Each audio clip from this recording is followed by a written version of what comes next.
지난주부터 사사 시대 시리즈를 시작했습니다. 사사 시대가 어떤 시대라고 했나요? 네, 바로 이런 시대였는데 한번 읽어보죠. 그때 이스라엘의 왕이 없으므로 사람이 각기 자기의 소견에 오른 대로 행하였더라. 네, 사사기 맨 마지막 장 마지막 절입니다. 이런 시대였다는 거죠. 그래서 마치 지금도 이때와 같다. 자기 멋대로예요. 자기 멋대로 믿고 자기 멋대로 살고 기분 좋으면 하나님 섬기고 기분 싫으면 내가 언제 하나님 믿는 사람이냐고 하나님 없다고 말하고 자기 소견대로 원칙도 없습니다. 법도 없습니다. 전통도 없습니다. 누가 법이에요? 각자 자기가 법이고 자기가 왕인 시대. 그러나 그렇게 시대가 흘러갔음에도 불구하고 그렇게 살지 않았던 사람들이 있습니다. 그 사람들을 한 명씩 쭉 살펴보고 있는데요. 지난 시간이 첫 시간이었고 오늘이 두 번째 시간. 그리고 다음 주까지 세 편의 시리즈가 이어집니다. 오늘 주인공은 누군가요? 한나라는 여인입니다. 여러분 잘 아시죠? 우리가 잘 알고 있는 가정인데요. 먼저 오늘 배경을 좀 보도록 하겠습니다. 사무엘상 1장에 보면 이 가정의 구성원이 이렇게 되어 있네요. 남편이 엘가나, 첫째 부인이 한나, 두 번째 부인이 브린나. 네. 아마 한나가 자식을 못 낳았던 것 같아요. 그래서 하는 수 없이 둘째 부인을 드리게 됩니다. 이러면 가정에 문제가 생기죠. 네. 알력이 생기잖아요. 그래서 어떤 문제가 생기냐면 이런 문제가 생기는데 한번 읽어보죠. 그의 적수인 브린나가 그를 심히 격분하게 하여 괴롭게 하더라. 아마 자식이 있었던 둘째 부인 브린나가 자기는 있으니까 없는 누구를? 한나를 괴롭혔던 것 같습니다. 인생이 그렇습니다. 나를 모르는 사람? 길을 가다가 부딪히면 아니 뭐 바빠서 그랬는가 보다 하고 그냥 넘어갈 수 있습니다. 그런데 한 집안에서 이러면 견디기가 쉽지 않습니다. 그래서 나에게 가장 많은 상처를 주는 사람은 누굴까요? 네? 누구세요? 예, 맞습니다. 나에게 가장 많은 상처를 주는 사람은 어디 있어요? 집안에 있어요. 예수님 그렇게 말씀하셨죠. 사람의 원수가 자기 집안 식구니라. 마태복음 10장 36절에 나옵니다. 그래서 굉장히 너무 힘든 거예요. 모르는 사람이 한번 툭 치고 갔으면 아이 뭐 오늘 재시 없네 이렇게 하고 넘길 수 있었는데 날마다 봐야 되잖아요. 더군다나 자기보다 미칩니다. 자기가 먼저 첫째 부인이 되었으니까. 그래서 얼마나 힘들었는지 이렇게 또 성경은 기록하고 있더군요. 우리 한번 읽어보죠. 미연은 한나가 여호와의 집에 올라갈 때마다 남편이 그같이 하매 브린나가 그를 격분시키므로 그가 울고 먹지 아니하니. 여러분 너무 속상하면 밥이 안 넘어가죠. 좀 그런 거예요. 얼마나 괴롭혔으면. 이게 오늘 성경의 본문입니다. 자, 이 상황을 어떻게 이겨낼 건가? 한나는 어떻게 해서 이 어려움을 이겨냈을까? 오늘 그 방법을, 그 비법을 함께 보려고 하는데요. 자, 첫 번째입니다. 같이 읽어보죠. 기도하는 한나. 그렇게 날마다 브린나에게 왕따를 당하는 거죠. 갑질을 당했던 겁니다. 그래서 그 장면을 보면서 날마다 우니까 남편 엘가나가 이렇게 위로하고 있는데요. 우리 한번 같이 읽어보죠. 그의 남편 엘가나가 그에게 이르되 한나여 어찌하여 울며 어찌하여 먹지 아니하며 어찌하여 그대의 마음이 슬프냐 내가 그대에게 10 아들보다 낫지 아니하냐 하니라. 이 대목에서 우리는 한나의 남편 이름이 뭐예요? 엘가나의 사람 됨됨이를 봅니다. 어찌하여 몇 번 반복되고 있나요? 3번 계속 어찌하여 왜 그래 왜 울어 어찌하여. 이 대목에 우리는 주목해 봐야 합니다. 엘가나는 한나와 브릿나 사이에 그 일이 지금 있었는데요. 누가 잘했는지 잘잘못을 따지지 않습니다. 한나에게 야 네가 첫째니까 네가 더 잘해야지. 너 왜 애를 못 낳아? 너 뭔가 문제가 있는 거 아니야? 이런 식으로 다그치지도 않았습니다. 좀 잘 좀 해. 네가 먼저잖아. 이렇게 충고하지도 않습니다. 평가하지도 않습니다. 뭐 하고 있나요? 그저 울고 있는 한나를 위로해 주고 있습니다. 예전에 한번 소개드린 책이 있습니다. 네이버블에서 도서관에서 아줌마들 모아놓고 북클럽을 했었는데요. 그때 북클럽에서 어떤 자매님이 소개해 준 책인데 너무 좋아서 제가 항상 자주 계속 반복해서 읽고 있고 또 내가 우리 교회에 몇몇 분들에게 선물해 드리기도 했던 책인데 당신은 옳다라는 책에서 이런 말을 하고 있더군요. 한번 읽어보죠. 충조평판 날리지 말고 공감하라. 자, 충조평판 뭔가요? 충고, 조언, 평가, 판결. 이거 하지 말고 뭐 해야 돼요? 공감해줘라. 공감해줘라. 그런데 살다 보면 꼭 그런 사람이 있어요. 그것이 자신의 직업인 양, 판결 내리는 것, 이거 자신의 일인 양, 꼭 판결을 내려주려고 해요. 그러면서 이건 네가 잘못했고 이건 너가 잘못했어. 여러분 그러면 참 힘들죠. 그런 사람 옆에 있으면. 그렇죠. 네. 지금 모두 나는 아닌데 하고 지금 이런 표정인데 네. 말씀을 들을 때 자신을 돌아봐야 합니다. 지금 말씀을 전하고 있는 저 자신도 마찬가지입니다. 저도 그런 사람이었습니다. 그런데 책을 읽어가면서 공부해가면서 그렇게 살면 안 되겠다라는 생각을 자주 합니다. 그런데 알고는 있지만 실천은 잘 안 되더군요. 왜 그럴까 곰곰이 하루는 생각해 봤습니다. 왜 그럴까? 이유가 있습니다. 우리가 어릴 때부터 그런 교육을 받아왔기 때문에 그래요. 우리는 항상 정답을 맞추는 데 익숙합니다. 무엇이 틀렸는지 또 무엇이 맞는지 그렇게 분석하고 평가하는 교육을 수십 년, 특히 어릴 때부터 그렇게 받아왔기에 우리는 무슨 일이 터지면 항상 뭐 하려고 해요? 충조평판하려고 합니다. 그래서 저를 보니까 그런 것 같아요. 부단한 자기 성찰이 필요합니다. 부단한 자기 공부가 필요합니다. 제가 자주 말씀드리죠. 공부하지 않으면요, 자기 성찰하지 않으면요, 어떻게 돼요? 이렇게 됩니다. 충조평판 날리는 그런 사람.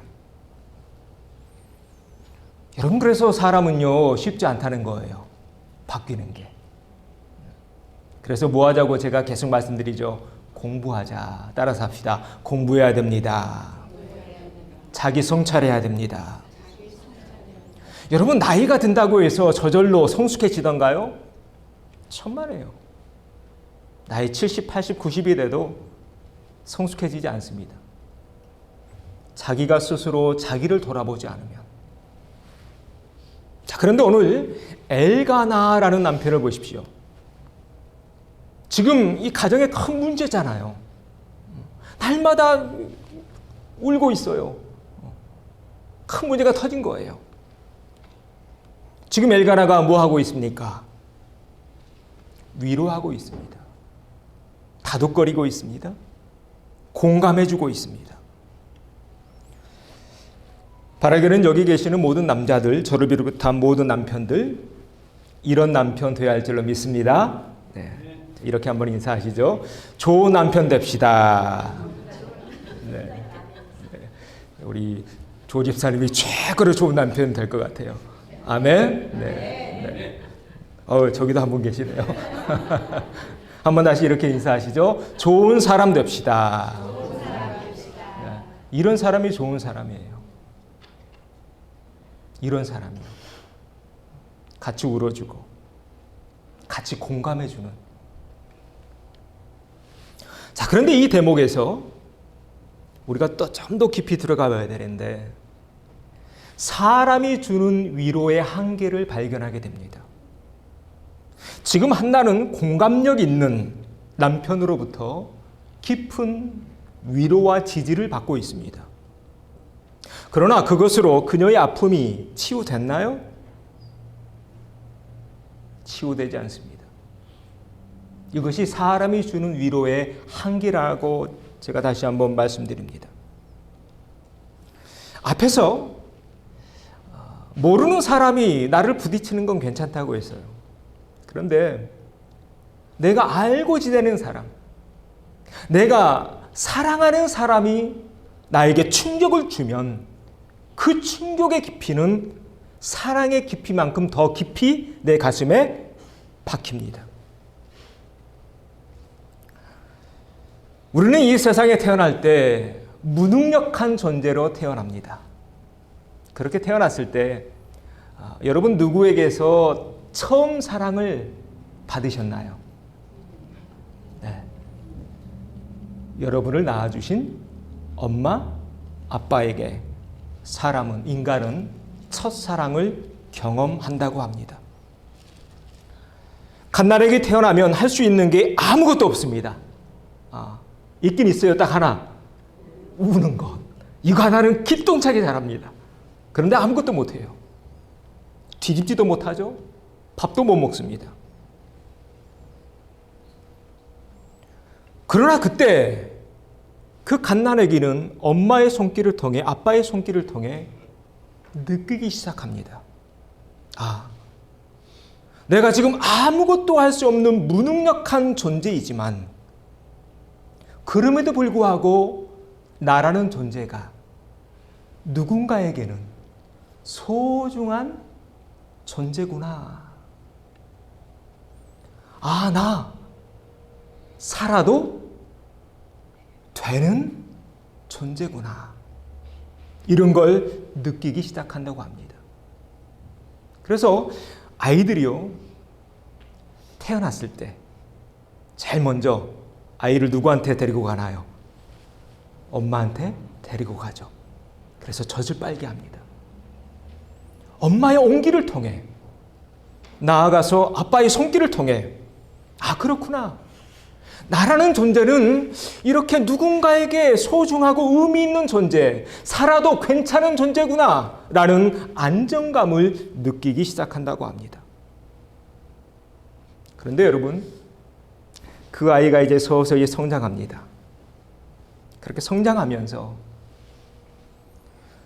부모에게 상처받지 않고 자란 자녀가 있던가요? 없습니다.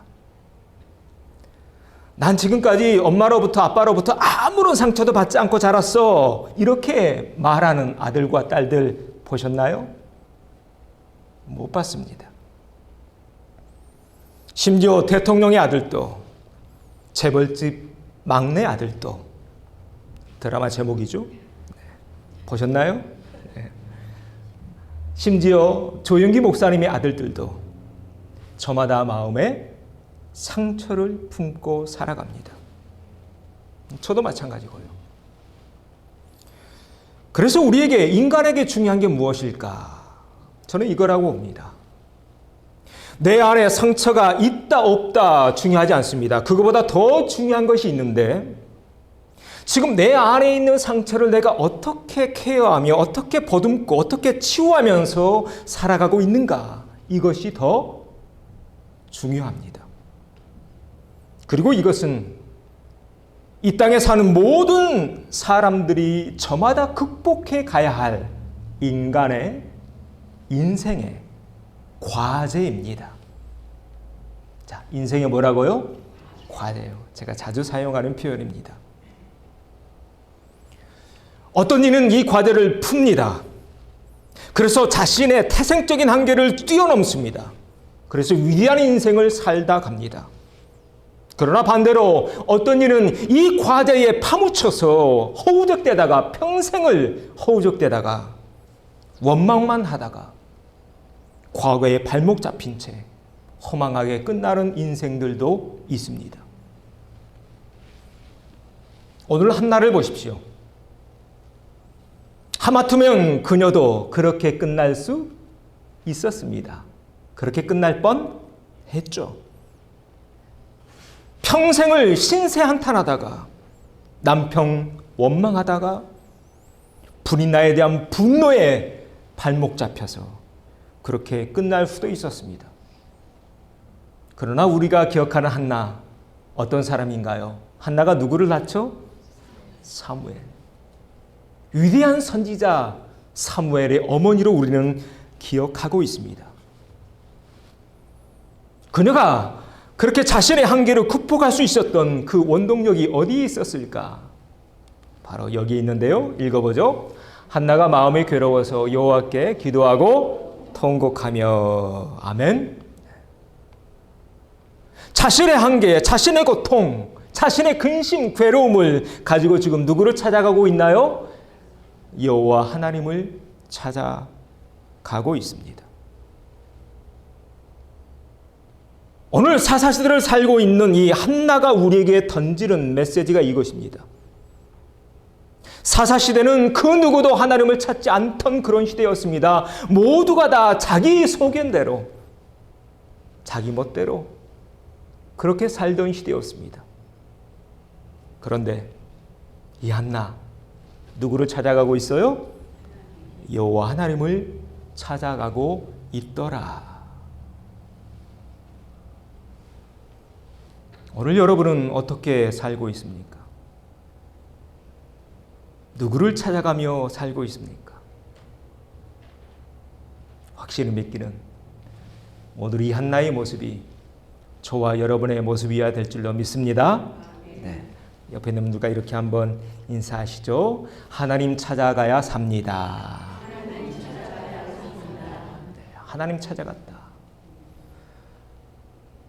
여러분, 고통 없는 인생이 있던가요?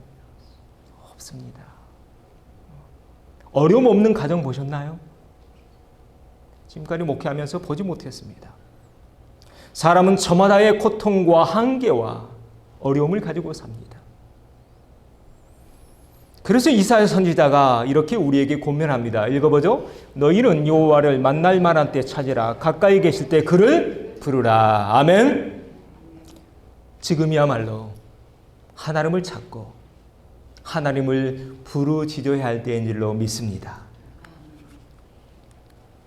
그때가 언제라고요? 곧 바로 이때다. 바로 이때다. 여러분, 이때 기도 안 하면 언제 합니까? 이때 하나님 찾지 않으면 언제 찾으실랍니까? 오늘 한나처럼 하나님을 찾는 하나님의 사람들 되시기를 바랍니다.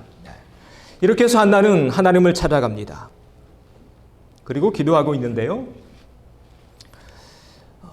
여러분, 기도하시죠? 기도하셨다면 그 다음 단계는 뭘까? 그 다음 단계를 좀 봐야 하는데 이겁니다. 읽어보죠. 믿고 맡긴 한나. 한나의 기도를 좀 더 들여다보겠습니다.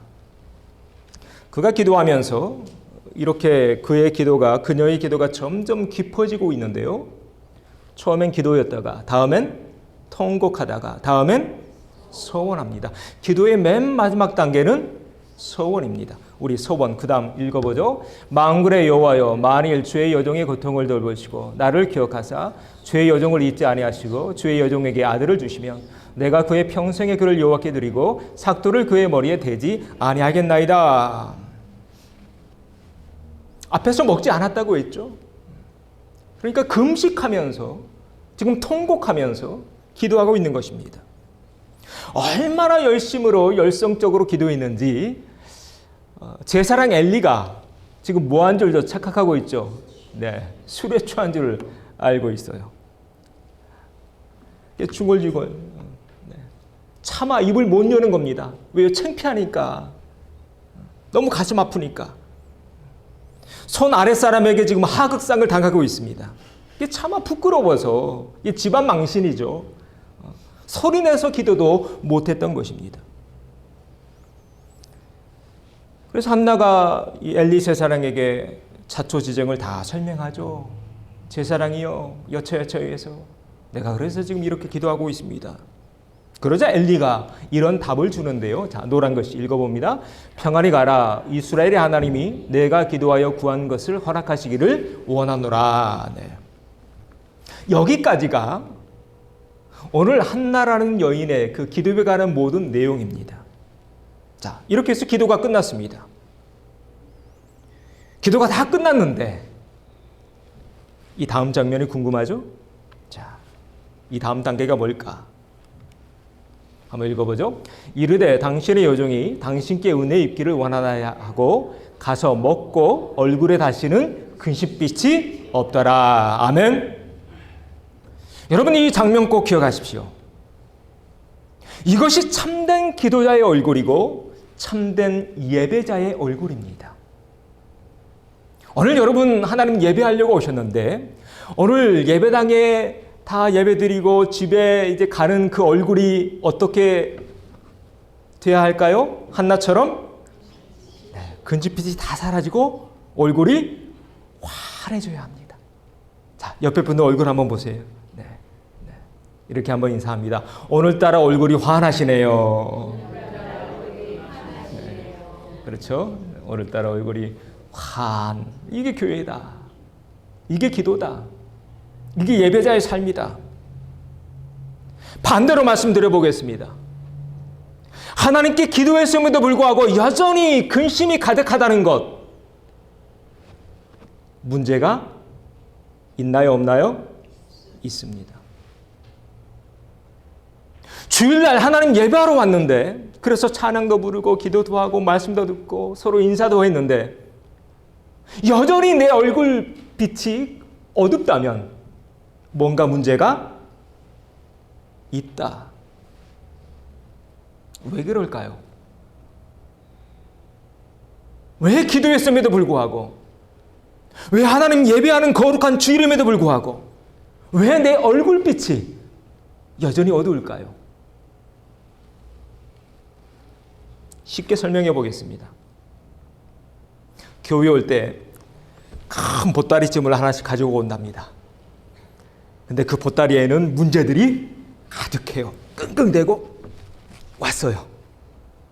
다 풀어놓고 하나님 이런 문제 저런 문제 다 있네요 하고 하나님께 기도했어요.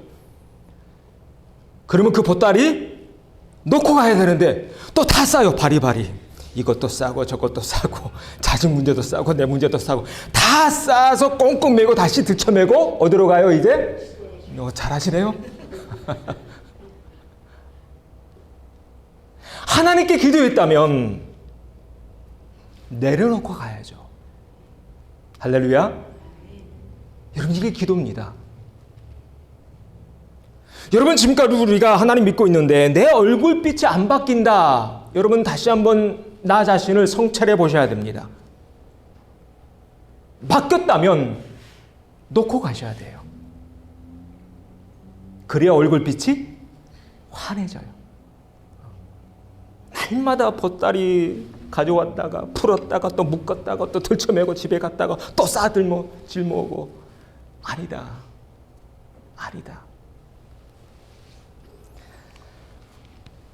그래서 이런 우리를 예수님은 너무나 잘 아셔요. 그래서 우리가 좀 걱정되셨나 봐요. 그래서 예수는 우리에게 이런 말씀을 하셔요. 읽어보죠. 그러므로 내가 너에게 말하노니 무엇이든지 기도하고 구하는 것은 받은 줄로 믿으라. 그리하면 너에게 그대로 되리라. 자, 기도하고 구하는 것 어떻게 됐어요? 받은 줄로 믿어라. 아멘. 네. 여러분 이게 신앙입니다. 믿음으로 구했다면 받은 줄로 믿어야 돼요. 자, 인사 한번 하시죠. 받은 줄로 믿읍시다. 한 번 더요. 이미 다 받으셨습니다. 그렇습니다. 우리 많은 기도 드리는데 사실 하나님 다 응답해 주셨습니다. 다 응답해 주셨어요. 문제가 뭔지 아세요? 하나님 응답해 주셨는데 내가 그걸 몰라요. 몰라요.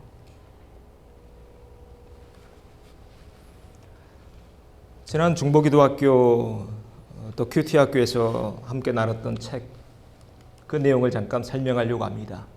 꼭 기억하십시오. 하나님의 기도 응답은 5가지라고 합니다. 첫 번째는 좋다, 오케이. 그래 내가 들어줄게. 너가 기도한 대로. 하나님의 마음에 합한 기도를 드릴 때 그 대표적인 예가 뭔가요? 1,000번제를 드렸던 솔로몬. 네. 그래 좋아, 너무 좋아. 두 번째, 안 된다. No. 이런 응답도 있습니다. 함께 따라서 하시죠. No도 응답이다. 예. 여러분 꼭 기억하세요. 우리는 응답 그러면 무조건 예수만 응답이라고 생각하는데 아니에요. No도 응답이에요. 세 번째, 기다려라. 좀 기다려. 아직 때가 안 됐어. 우리 아이들 어릴 때 제가 전라도에서 목회했다고 했죠. 소꿉장난이라고 하잖아요. 아이들 사투리로 빠꿈살이라고 하는데 쟁반도 있고 도마도 있고 플라스틱으로 된 칼도 있어요. 엄마가 이제 부엌에서 식칼로 물을 듬성듬성 썰어요. 자기도 썰겠다고 해서 조그만 하나 줬거든요. 플라스틱 칼로 아무리 썰려고 해도 안 되는 거예요. 그렇게 찡찡대면서 엄마한테 식칼 줘 그래요. 그러면 줄까요, 안 줄까요? 주는 엄마는 좀 문제가 있는 엄마죠. 그런 겁니다. 아직 때가 안 됐어. 기다려. 네 번째, 같이 읽어보죠. 그것은 네가 할 일이야. 이런 응답도 있어요. 학생들이 시험 잘 보려고 많이 노력합니다. 그런데 공부를 않고 밤새 기도만 해. 하나님 내일 100점 맞게 해주세요. 미십니다. 공부를 안 해. 100점 맞을 수 있을까요? 그런 겁니다. 그건 누가 할 일이에요? 네가 할 일이다. 교회 부흥도 마찬가지예요. 여러분 염려만 하지 마세요. 누가 입을 열어야 될까요? 우리가 할 일이에요. 전하는 자 없이 어떻게 복음을 들어요? 자, 5번째, 그 문제는 내가 알아서 아마 그 문제는 하나님이 알아서 내가 할 일이야. 너희들이 관여할 문제가 아니야. 여러분 혹시 기도하실 때 그렇게 기도하는 분 계십니까? 주님 언제 오실랍니까? 어서 오시옵소서. 아니에요. 그런 기도 하지 마세요. 주님이 언제 오시는 건 누구 몫이에요? 주님 몫이에요. 그런데 주님 왜 안 오세요? 네, 아니다. 그건 우리가 할 기도가 아니에요. 때가 되면 오셔요. 그 하나님의 몫이에요. 우리의 몫은 이 땅에서 최선을 다해서 뭘 전해요? 복음을 전하는 것. 자, 이 책의 내용을 압축해 봤습니다. 5가지입니다. 오늘 한나 응답을 받습니다. 우리가 기도할 때 하나님 한나에게 응답해 주셨듯이 동일하게 이 5가지로 응답하고 계신 줄 믿습니다.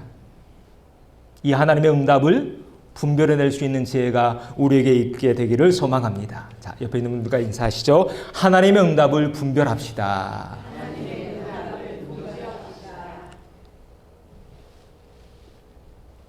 분별력이 중요해요. 신앙생활 하면서. 때가 있고. 자, 그래서 한나는 하나님께 믿음으로 기도했죠. 그리고 맡깁니다. 맡겼다는 것의 의미가 뭔가요? 그 문제가 내 손에서 떠났다는 것입니다. 떠났다. 최선을 다했다면 결과는 누구 몫이에요? 하나님 몫이에요. 마지막 세 번째입니다. 읽어보죠. 소원한 것을 갚은 한나. 우리나라 말에 이런 말이 있습니다. 들어갈 때 다르고 나올 때 다르다. 여러분, 사람의 관계도 이러면 안 되겠죠. 하나님과의 관계도 마찬가지입니다. 사람이 절박하면 지푸라기라도 잡는다고 하죠. 그래서 하나님 매달립니다. 하나님 들어주세요. 하나님 이것만 들어주면 내가 이것도 하고 저것도 하고 다 할게요. 그런데 문제가 해결되면 언제 그랬느냐는 듯이 입을 싹 씻습니다. 그러면 오늘 한나는 어땠을까? 한나도 입을 씻었을까요? 아닌 것 같습니다. 그들이 숫소를 잡고 아이를 데리고 엘리에게 가서 한나가 이르되 내 주여 당신의 사심으로 맹세하나이다. 자, 뭘 잡았어요? 소를 잡았어요. 여러분, 이 숫소 얼마나 귀해요. 하나님께 번제물로 가져온 겁니다. 또 누구를 데리고 왔어요? 어린 아들 사무엘을 데리고 옵니다. 자, 노란 것이 읽어보죠. 나는 여기서 내 주 당신 곁에 서서 여호와께 기도하던 여자라. 이 아이를 위하여 내가 기도하였더니 내가 구하여 기도한 바를 여호와께서 내게 허락하신지라. 그러므로 나도 그를 여호와께 드리되 그의 평생을 여호와께 드리나이다. 자, 그녀가 소원한 대로 갚았나요? 갚지 않았나요? 갚습니다. 아주 중요한 대목입니다. 우리가 날마다 하나님께 기도합니다. 기도했다면 그것으로 끝인가요? 그렇지 않습니다. 기도했다면 결과는 하나님께 맡겨야 됩니다. 그리고 하나님이 어떤 답을 나에게 주시든 혹 하나님과 약속한 바가 있다면 이렇게 해야 합니다. 내가 기도했다면 내가 기도한 대로 살아야 한다는 말입니다. 자, 기도한 대로 뭐 하자고요? 살아야 한다. 이것이 소원을 갚는다는 말의 의미입니다. 예를 들어 보겠습니다. 우리는 날마다 주기도문을 외웁니다.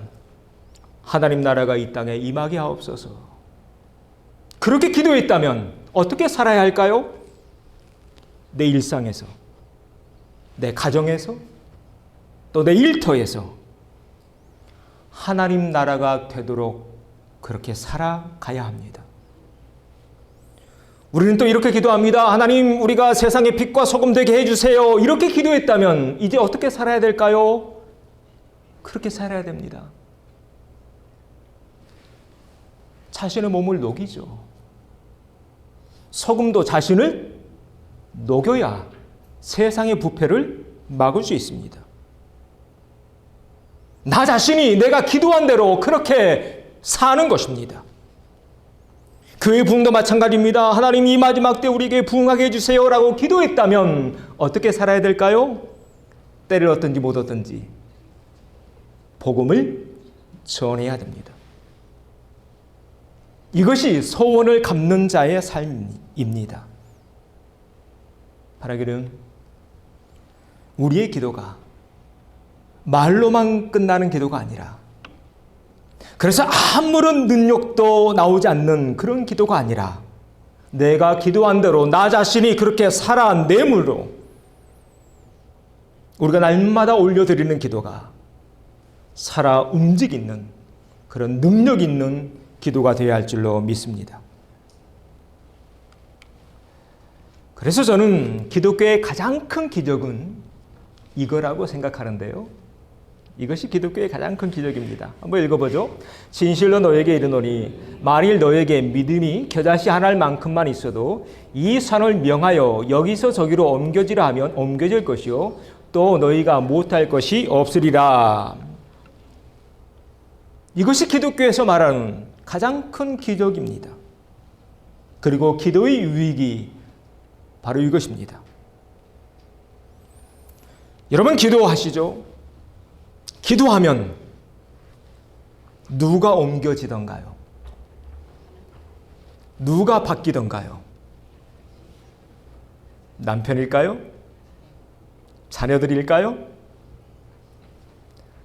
이 세상에서 가장 옮기기 어려운 게 뭘까요? 나 자신 아니던가요? 그래서 우리가 신앙생활하면 이 기적을 체험하게 된다는 겁니다. 다른 거 바뀌어지지 않아요. 그런데 바뀌어지는 게 있어요. 누가 바뀌어져요? 내가 바뀌어져요. 내가 서서히 옮겨져 가요. 예수님의 삶과는 멀리 떨어져 있었던 나라는 존재가 기도하면서 나도 모르는 사이에 점점 누구 곁으로? 예수님 곁으로 조금씩 옮겨져 가는 것입니다. 저는 이것이 기독교의 능력이고 기독교의 기적 아니겠는가? 이 기적을 날마다 체험하며 살아가는 저와 여러분 되시기를 바랍니다. 자, 한번 인사하시죠. 기도의 기적을 맛봅시다. 기도가 나를 바꿉니다. 네. 여러분 다른 사람 바꾸려고 하지 마세요. 바뀌어지던가요? 안 바뀌어져요. 누구만 힘들어요? 잘하시네요. 나만 힘들어요. 남편 바꾸려고 하지 마세요. 안 돼요. 아내 안 돼요. 자식들 안 됩니다. 네, 안 됩니다. 하나님 믿으면요. 바뀌어져요. 누가? 내가요. 이게 기독교의 기적 아니겠는가? 그렇습니다. 모두가 자기 소견대로 살았던 사사시대. 그럼에도 불구하고 이런 가정이 있었습니다. 한나와 같이 하나님을 찾는 그런 여인이 있는 가정. 우는 자와 함께 울어주는 그런 남편이 있는 가정. 그리고 그런 아버지와 어머니 밑에서 자란 사무엘 같은 그런 자녀. 이 한 가정을 통해 하나님의 새로운 역사가 이제 시작되게 됩니다. 이것이 사무엘상 하의 큰 주제입니다. 바라기는 오늘 이곳에 있는 모든 가정들 또한 오늘 이 한나의 가정처럼 하나님께 귀히 쓰임받는 가정 되셔서 새 시대를 여는 그런 주인공들 되어지기를 주의 이름으로 축원합니다.